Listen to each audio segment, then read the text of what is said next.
Hello, patriots and fellow citizens of Montana and the nation, greatest nation on earth, America, United States of America. God bless you all. We left off with the Quebec Act, which extended the boundaries for England down south to the Ohio River. And that was in 1974. In the middle of 1974, June 2nd, the new Quartering Act authorizes troops billeting in private dwellings as well as taverns and unoccupied buildings and extends application to all colonies. Take no prisoners. September 5th, First Continental Congress was formed.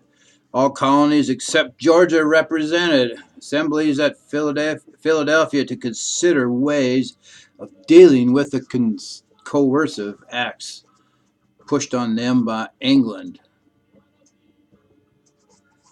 On October 14 of 1774, get ahead of myself, Declaration and resolves of the Congress condemn most British measures enacted since 1763, 11 years prior. You can see they're getting tired of what the king is doing to them. By the way, later that year, the population of the colonies was estimated at 2.6 million souls. Now in 1775, I keep wanting to get in this current here, but in 1775, February 1, my buddy Thomas Jefferson and I, March 23rd, Patrick Henry, in his Liberty or Death speech before Virginia Assembly, predicts early news of the clash of resounding arms from New England. I think it's a good time to quote Patrick Henry's famous speech, at least the end of it. This is telling us why the citizens are so concerned about the overreach of the King of England. Quote, "They tell us, sir, that we are weak, unable to cope with so formidable an adversary.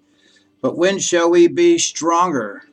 Will it be the next week or the next year? Will it be when we are totally disarmed and when a British guard shall be stationed in every house? Shall we gather strength by irresolution and inaction? Shall we require the means of effectual resistance by lying supinely on our backs and hugging the delusive phantom of hope, and until our enemies shall have bound us hand and foot, sir? We are not weak. If we make a proper use of those means which God of nature has placed in our power, 3 millions of people armed in the holy cause of liberty, and in such a country as that which we possess, are invincible by any force which our enemy can send against us. Besides, sir, we shall not fight our battles alone. There is a just God who presides over the destinies of nations, and who will raise up friends to fight our battles for us. The battle, sir, is not to the strong alone. It is to the vigilant, the active, the brave. Besides, sir, we have no election. If we were base enough to desire it, it is now too late to retire the contest. There is no retreat but in submission and slavery. Our chains are forged. Their clanking may be heard on the plains of Boston. The war is inevitable, and let it come. I repeat it, sir, let it come. It is in vain, sir, to extenuate the matter. Gentlemen may cry, peace, peace, but there is no peace.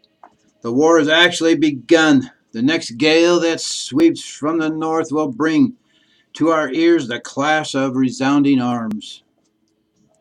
Our brethren are already in the field. Why stand we here idle?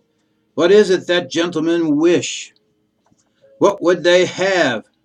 Is life so dear or peace so sweet as to be purchased at the price of chains and slavery? Forbid it, Almighty God.